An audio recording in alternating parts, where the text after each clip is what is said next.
ఈ రోజైతే ఇక్కడ ఈ ఫ్లాట్లో స్విచ్ బోర్డులు అయితే వేస్తున్నారు అనమాట. ఈ ఫ్లాట్ అనేది మీకు ఇంతకుముందు చూపించాను. గాలి కొట్టేయటం, వాటర్ పైపులు పెడతాం, కరెంటు పైపులు పెడతాం, వైరింగ్ చేయటం అనేది ఈ ఫ్లాట్లో మీకైతే చూపించాను అనమాట. ఇప్పుడు ఈ ఫ్లాట్లో స్విచ్ బోర్డులు అయితే వేయడం జరుగుతుంది. మొత్తం అవి రెడీ అయితే చేసుకుంటున్నాను. ఇదిగోండి నా వెనకమల కనపడుతుంది. ఆ ప్లేస్లో నేను మొత్తం సెట్టింగ్ అయితే చేసుకుంటున్నాను అన్నమాట. ఒకసారి మీకు చూపిస్తా. ఇదిగోండి ఈ ఫ్లాట్ మీకు ఆల్రెడీ ఐడియా వచ్చి ఉంటుంది.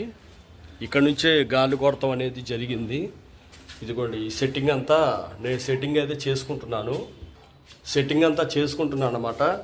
ఇదిగోండి స్విచ్ బోర్డులు, అలాగే స్విచ్లు, సాకెట్లు, పెద్ద సాకెట్లు, ఎంసీపీలు ఇలాగా సెట్టింగ్ అయితే చేసుకుంటా.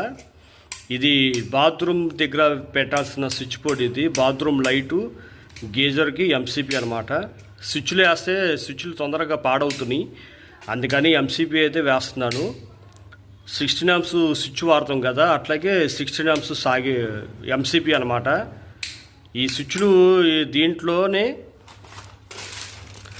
ఇదిగోండి 20 amps స్విచ్లు వేస్తుంటే ఇవి తొందరగా కాలిపోయి పాడవుతుంది, అందుకని 16 amps ఎంసీపీ వేయటం అయితే జరుగుతుంది. ఎక్కువ రోజులు వస్తుందని.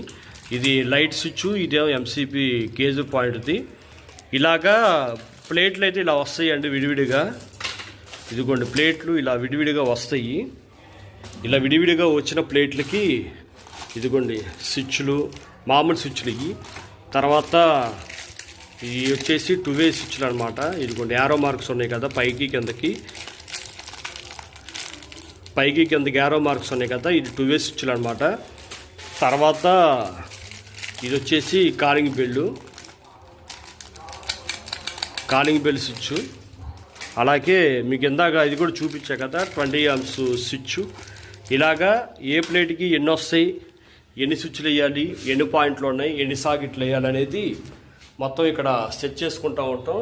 ఇదిగోండి ఖాళీ ప్లేట్లు అయితే ఇలా వస్తాయి. ఈ ప్లేట్లలోనే స్విచ్లు ఎన్ని కావాలి, సాకెట్లు ఎన్ని కావాలని సెట్ చేసుకుంటాం. ఇదిగోండి ఇక్కడే మనం స్విచ్ బోర్డులు అనేది ఫిట్టింగ్ చేయడం అయితే జరుగుతుందన్నమాట. చాలా రోజులు ఈ పని పెండింగ్ అనేది పడింది. తర్వాత చాలా రోజుల తర్వాత ఇంచుమించు 4-5 నెలల తర్వాత అయితే ఈ స్విచ్ బోర్డులు వేయటం అయితే జరుగుతుంది. ఆల్మోస్ట్ వైరింగ్ కూడా చాలా అయిపోయింది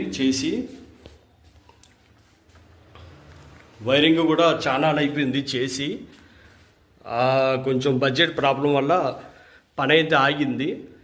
వీటిలోనే మనం స్విచ్ బోర్డులు అనేది బిగించడం అయితే జరుగుతుందన్నమాట. ఇప్పటికీ